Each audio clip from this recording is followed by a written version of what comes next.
Hello, कैसे हैं आप लोग। टॉपिक तो देख लिया होगा आप लोगों ने और बड़ा इंटरेस्टिंग टॉपिक है क्योंकि इसके बारे में सभी लोगों ने थोड़ा बहुत तो सुन रखा है, यदि पढ़ा नहीं है तो सुन जरूर रखा है। तो टॉपिक है और हम डिस्कस किसकी कर रहे हैं, राष्ट्रपति की शक्तियों की। और आज सबसे इम्पोर्टेंट पोर्शन पे हम लोग आए हैं, उसकी जो आपातकालीन या संकटकालीन शक्तियां हैं उसकी चर्चा करेंगे। और एक चीज़ और मैं आपसे जिक्र करना चाहूँगा कि भारत में होने वाला कोई भी कॉम्पिटिटिव एग्ज़ाम ऐसा नहीं है जिसमें इस भाग से सवाल ना आते हों, चाहे वह आपका फर्स्ट ग्रेड या फिर आपका यूपीएससी जिसको आप आईएएस बोलते हो, उसमें जीएस के सेकेंड पेपर में ये है, प्लस नेट और जो भी आप आरएस कर लो, हर लेवल के एग्ज़ाम में इससे सवाल पूछे जाते हैं। और यह जो बीए सेकेंड ईयर और एमए में भी ये है। तो एक मल्टी पर्पज ये टॉपिक है, तो इसको थोड़ा सा हमें डिटेल में पढ़ना है, समझना ज़्यादा है याद करने की तुलना में, जैसा कि मैं बार बार कहता हूँ। तो पढ़ने के भी दो तरीके हैं। एक तो ये है कि थ्योरेटिकल लेवल पे हम पढ़ें, औपचारिक तरीके से पढ़ें और हम ये पढ़ते चले जाएं कि संविधान में ये व्यवस्थाएं हैं, इमरजेंसी के बारे में, इमरजेंसी प्रोविजंस हैं। और दूसरा ये है कि थोड़ी सी हिस्ट्री हम इसके साथ जोड़ दें, तो हिस्ट्री जब पॉलिटिक्स से जुड़ जाती है तो थोड़ा सा इंटरेस्टिंग भी हो जाती है और उसको याद रखना भी आसान होता है। तो अब एक नाम मैं ले रहा हूँ जो अक्सर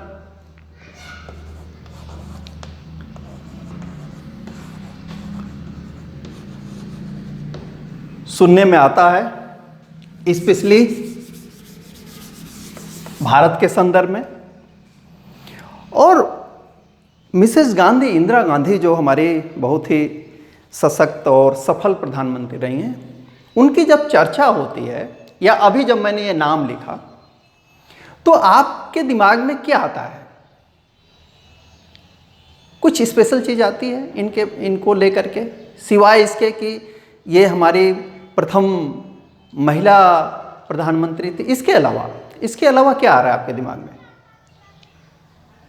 मेरे हिसाब से जब हम मिसेस गांधी को याद करते हैं तो एक तो हमें याद आता है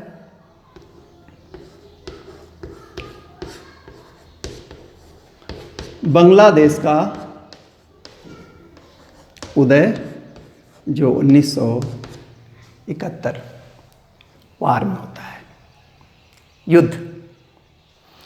और ये बड़ा ग्लोरियस पार्ट है हमारे इंडियन हिस्ट्री और इंटरनेशनल रिलेशन के पॉइंट ऑफ व्यू से देखें, बिकॉज ये पहला वक्त था जब हमने पाकिस्तान को बड़े डिसाइसिव तरीके से, बड़े निर्णायक तरीके से पराजित किया था इस लड़ाई में। और आपको याद होगा कि 90,000 पाकिस्तान सैनिकों ने क्या किया था? आत्मसमर्पण किया था भारतीय सेना के समक्ष में। और यही वह कारनामा था, यही वह अचीवमेंट, उपलब्धि थी जब उस समय विपक्ष के नेता हुआ करते थे, बाद में प्रधानमंत्री बने श्री अटल बिहारी वाजपेयी जी। दोनों आज दुनिया में नहीं हैं। उन्होंने इंदिरा गांधी को दुर्गा कहा था। तो बड़ा ग्लोरियस ये पार्ट है मिसेस गांधी के भी लाइफ में, हमारे हिस्ट्री में और हमारे पॉलिटिक्स, स्पेशली इंटरनेशनल रिलेशन, जिसे हम अंतर्राष्ट्रीय संबंध कहते हैं। लेकिन एक दूसरी घटना भी इनसे जुड़ी हुई है और जितना ग्लोरियस यह पार्ट है उसके यह अपोजिट है। इसको हम डार्क फेज कह सकते हैं, स्पेशली जब हम डेमोक्रेसी के पॉइंट ऑफ व्यू से इसकी चर्चा करते हैं। और यह है आपातकाल, जिसकी अंग्रेजी आप ज़्यादा सुनते हैं,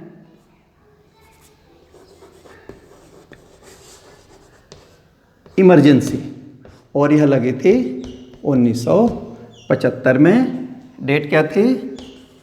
25 जून 75 और ख़त्म हुई थी 21 मार्च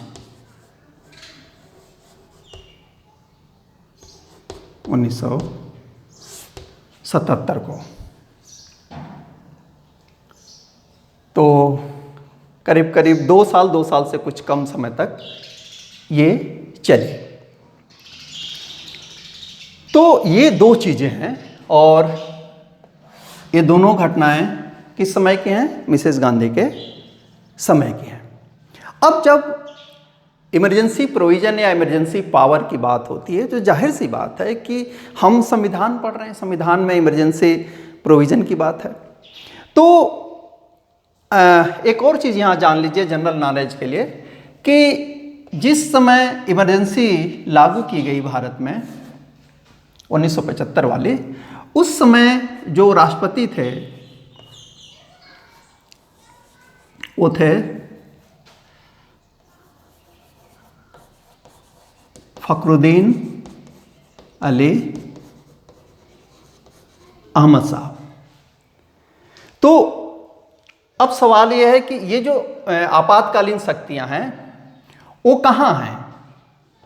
पीएम में या प्रेसिडेंट में? तो बड़ी सामान्य सी बात है कि जब हम प्रेसिडेंट को पढ़ रहे हैं, प्रेसिडेंट की आपातकालीन शक्तियों को पढ़ रहे हैं, तो हमारा आंसर कोई भी, आप भी जानते हैं, बड़े आराम से दे सकते हैं कि जो इमरजेंसी पावर्स हैं वो कहाँ पे हैं? वह प्रेसिडेंट के पास हैं, राष्ट्रपति के पास इमरजेंसी शक्तियां हैं। लेकिन एक दूसरा सवाल उठता है। दूसरा सवाल यह है कि संविधान में ये कहाँ है? संविधान में इनकी व्यवस्था कहाँ की गई है? और जब मैं कहाँ कहता हूँ तो मेरा कहने का मतलब है, जैसा कि आप जानते हैं, जो पूरा का पूरा संविधान है यह 22 भाग में विभाजित है। हमारा संविधान कितने भागों में विभाजित है? 22 भाग में। तो एक जो दूसरा सवाल आता है, एक तो सवाल ये पूछ सकता है कि जब 1975 में इमरजेंसी लागू हुई, वैसे इसके पहले इमरजेंसी, ऐसा नहीं कि 1975 में पहली बार इमरजेंसी लगी, उसके पहले भी इमरजेंसी लगी थी। और ये दूसरी वाली जो थी 71 वाली, वो तो कंटिन्यूअस थी, वो तो उस समय चल रही थी। और दोनों समाप्त होते हैं 1977 में, जब सत्ता परिवर्तन होता है, जनता पार्टी की सरकार आती है, मोरारजी देसाई के नेतृत्व में एक नई सरकार बनती है। तो उसने 71 और 75 दोनों की इमरजेंसीज को ख़त्म कर दिया। तो ये कहाँ हैं? इमरजेंसी का जो प्रोविज़न है इस 22 पार्ट में कहाँ है? ये दूसरा सवाल आपसे एग्जाम में पूछ सकता है। तो आपको याद करना है कि यह किस भाग में है? 18वें भाग में है, पार्ट 18। दूसरी चीज हो गई। तीसरा सवाल ये हो सकता है कि वे अनुच्छेद कौन कौन से हैं जिसके अंतर्गत इमरजेंसी पावर की चर्चा है या इमरजेंसी प्रोविजन की चर्चा है। तो यह है 352 से लेकर के 360 तक। कितने आर्टिकल हो गए? 9 आर्टिकल हो गए। 9 आर्टिकल हो गए। इन 9 आर्टिकल में हमारे संविधान में आपातकालीन प्रोविजन है, आपातकालीन शक्तियों की चर्चा है। अब एक अगला सवाल जो इसको समझने के लिए ज़रूरी है वह यह कि आखिर इमरजेंसी प्रोविज़न रखे क्यों गए? भारतीय संविधान में इसकी ज़रूरत क्या थी? हमने तो एक वेल एस्टेब्लिश गवर्नमेंट का स्ट्रक्चर बता दिया था संविधान में, और बताने के लिए हमने 395 अनुच्छेद का यूज किया। दुनिया का सबसे बड़ा विशालकाय हमारा संविधान है, जितना बड़ा देश उतना बड़ा संविधान। लेकिन उसके बाद भी इमरजेंसी प्रोविज़न क्यों रखे गए? ये व्यवस्था क्यों रखी गई? तो व्यवस्था इसलिए रखी गई कि यदि कारण क्या है, इमरजेंसी प्रोविज़न के कारण क्या हैं, क्यों रखे गए संविधान में?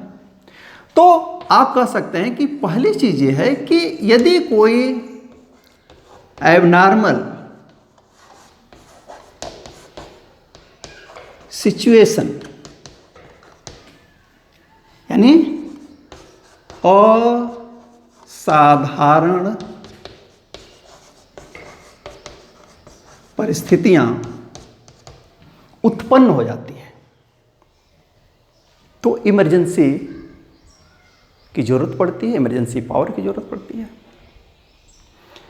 और यह जो असाधारण परिस्थितियां हैं वह किसके समक्ष उत्पन्न होंगी, कब लगेगी? क्या आपके पांव में चोट लग जाए तो इमरजेंसी लग जाएगी देश में? क्या आपके गांव में आग लग जाए, भगवान न करें किसी के घर में आग लगे, तो क्या देश में इमरजेंसी लग जाएगी? नहीं लगेगी। इट मीन्स जब हम कहते हैं कि एबनॉर्मल सिचुएशन क्रिएट होनी चाहिए, चाहे सच में या प्रेसिडेंट को लगे कि नहीं ऐसा होने वाला है, तो वह एबनॉर्मल सिचुएशन किसी व्यक्ति के समक्ष की बात नहीं है, किसी विलेज, किसी डिस्ट्रिक्ट के समक्ष बात नहीं है। यह है स्टेट के यानी कि राज्य के संदर्भ में है। और जब हम राज्य की बात करते हैं तो आप जानते हो कि राज्य में रूलर भी हैं और रूल्ड भी हैं, यानी शासक भी हैं और शासित भी हैं। कहने का मतलब कि सभी नागरिक इसमें शामिल हैं। बट इन पॉलिटिकल टर्मिनोलॉजी जब आप कहेंगे तो जब राज्य के समक्ष ऐसा कोई संकट होता है, उसके पूरे हिस्से में या किसी भाग में एबनॉर्मल सिचुएशन होती है, तो इमरजेंसी की ज़रूरत पड़ती है। दूसरी चीज़ कि इस प्रोविज़न को रखने का एक लॉजिक ये भी बनता है, दूसरा जो लॉजिक हम कह सकते हैं, ये पहला मान लीजिए और ये दूसरा मान लीजिए कि जब संकट आता है ना, चाहे वो घर की बात हो, चाहे आपकी व्यक्तिगत बात हो, चाहे गांव की बात हो, तो उस समय हमें ज़रूरत होती है यूनिटी ऑफ कमांड की। किसकी? यूनिटी ऑफ कमांड की, जिसको हिंदी में और पब्लिक एड वाले जानते हैं आदेश की एकता। आदेश की एकता का एक संदर्भ समझिए।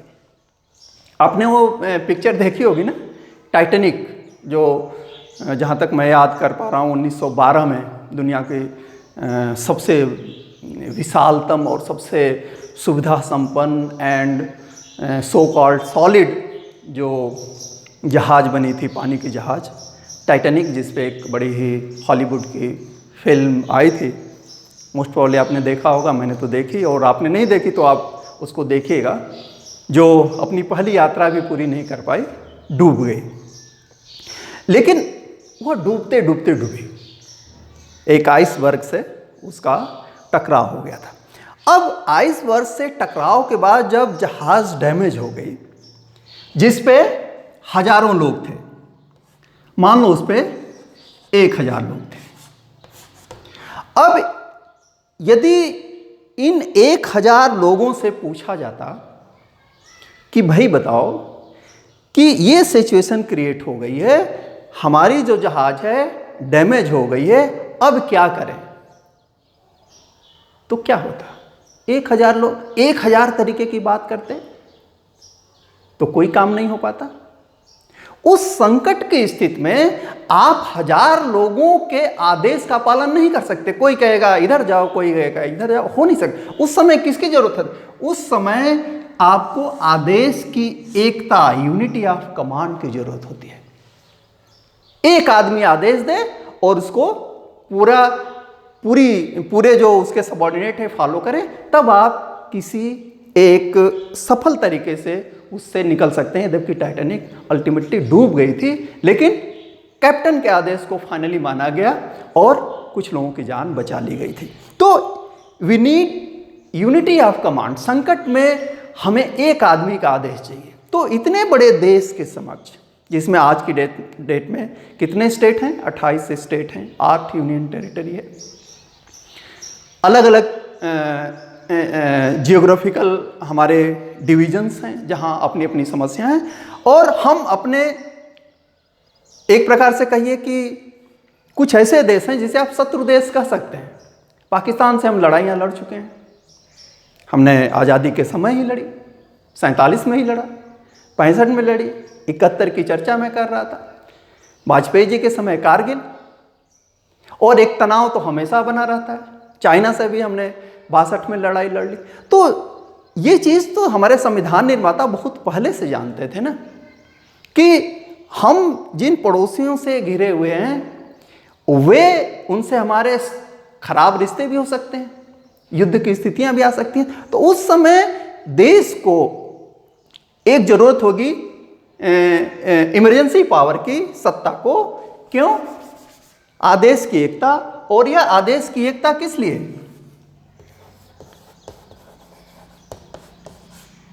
सिक्योरिटी, सुरक्षा के लिए।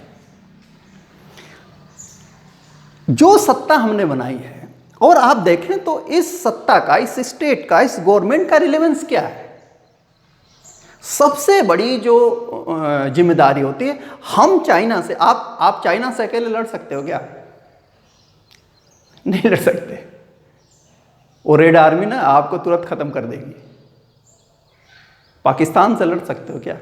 नहीं लड़ सकते। अकेले तो आप नेपाल से भी नहीं लड़ सकते, इवन शायद अपने पड़ोसियों से भी न जीत पाया।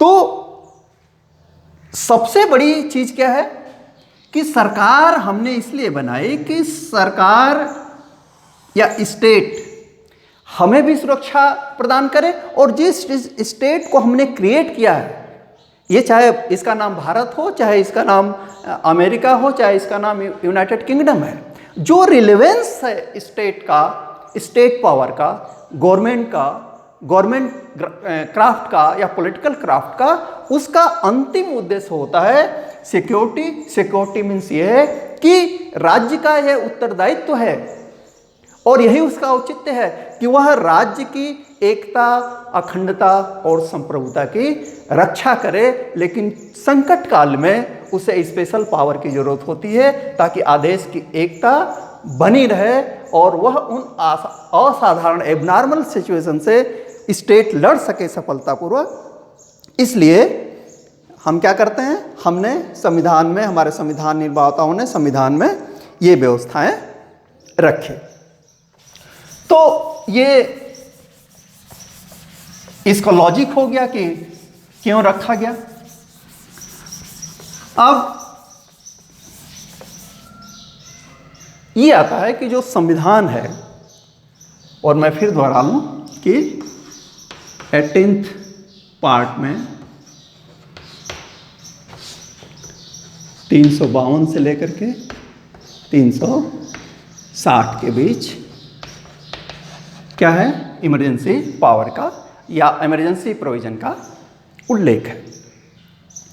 तो मैंने कहा था ना, ये कितने आर्टिकल हो गए?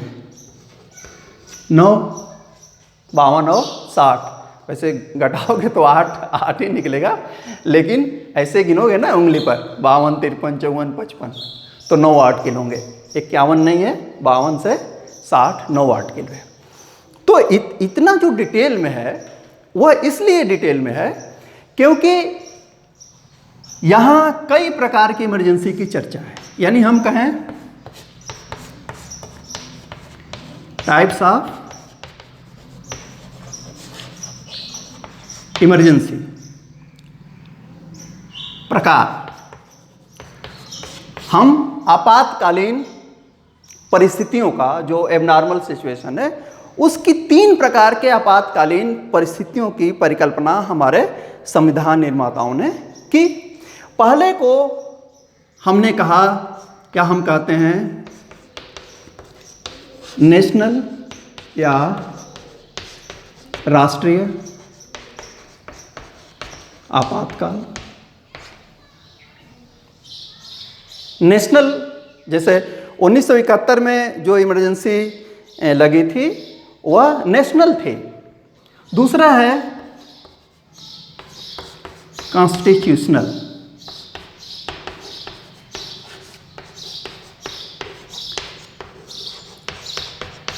संवैधानिक आपात, जो कहाँ लागू होता है, राज्यों में लागू होता है। जब कोई सरकार, उसको हम डिटेल में देखेंगे, जब कोई राज्य सरकार संविधान के अनुरूप नहीं चल पाती है तो प्रेसिडेंट को ये पावर है कि वह वहाँ पे इमरजेंसी लगा दे, जिसको हम राष्ट्रपति शासन अमूमन बोलते हैं। और तीसरा और आखिरी है फिनेंशियल,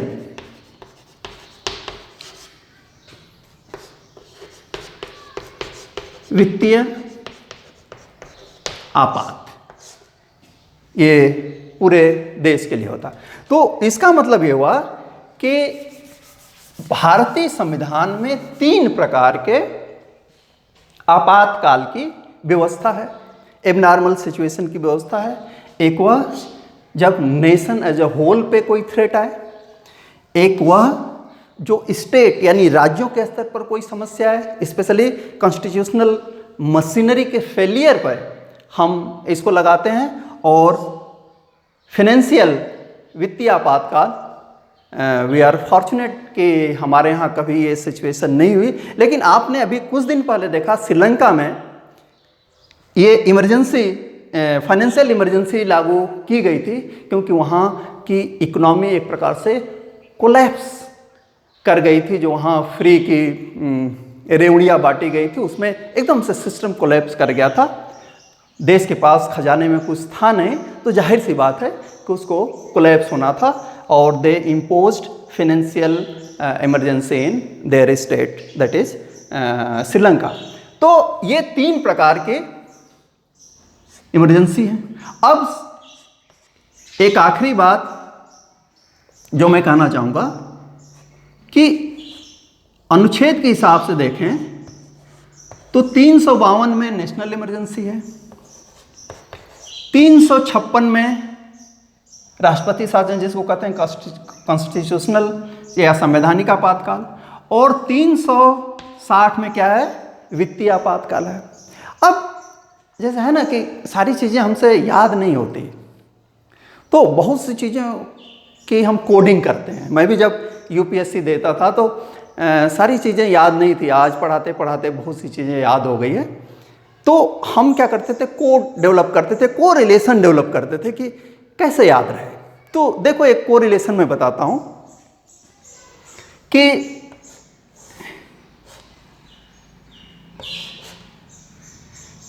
नौ है, लेकिन एक सिंपल मैथमेटिक्स 52 में +4 कर दोगे तो क्या आ जाएगा, 56। और 56 में +4 कर दोगे तो क्या आ जाएगा, 360। और ऐसे ही माइनस कर दो, तो इधर आना है तो प्लस कर दो, इधर जाना हो तो माइनस कर दो। ये माइनस है और ये प्लस है, ये 4 याद कर लो। और एक आपको याद करना पड़ेगा, या तो 352 याद कीजिए या तो 360 याद कीजिए। मुझे लगता है 360 आप बेहतर तरीके से याद कर सकते हैं। क्यों? क्योंकि जब 360 क्या होता है, पूरा गोल, ठीक है ना, ये 90 डिग्री, 180 डिग्री, फिर 270, और जब ये स्ट्रेट हो जाता है यानी पूरा एक चक्कर कोण का लग जाता है तो 360 डिग्री होते हैं। यानी जब पैसा ख़त्म हो जाता है ना भाई, तो पूरी दुनिया गोल गोल घूम जाती है। तो जब पूरी दुनिया गोल गोल घूमने लगे, आपके पास कुछ बचे नहीं, सारे एंगल ख़त्म हो जाएं, समकोण भी ख़त्म हो जाए, विषम कोण भी ख़त्म हो जाए, और आप एक स्ट्रेट लाइन यानी सो गए, कुछ नहीं यार, सो जाओ चुपचाप, है ही नहीं पैसा, मार्केट में क्या जाए, तो ये क्या होता है, 360 डिग्री का एंगल होता है। तो 360 डिग्री क्या है, वित्तीय आपात है। सारा पैसा क्या हो गया, जीरो हो गया।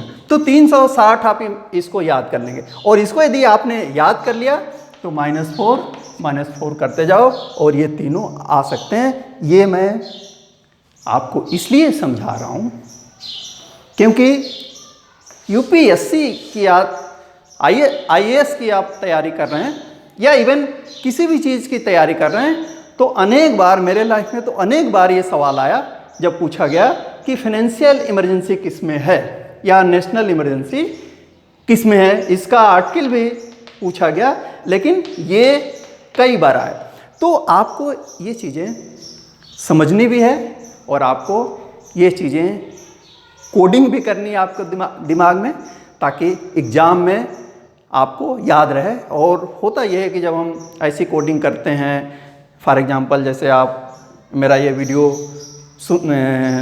देख रहे हैं, आपने एक बार सुन लिया, तो आपको मैं जो सुना रहा हूँ, पढ़ा रहा हूँ, वो याद रहेगी। तो थोड़ा सा भी दिमाग में क्लिक किया ना, ये +-4 वाला या 360 जो मैंने कहा कि सारा पैसा ख़त्म और सो जाओ बेटा, कुछ खाने पीने के लिए नहीं है, तब आप याद कर पाओगे कि नहीं, उस वीडियो में 360 डिग्री की सर बात की थी, और वो क्या था, वह डिब्बा गोल पैसा ख़त्म। तो वो क्या थी, वित्तीय आपातकाल थी। तो इसको मैं अब आगे नहीं बढ़ाऊंगा, ये छोटा सा ही होगा, क्योंकि हम अलग से 352, 356 और 360 की चर्चा करेंगे।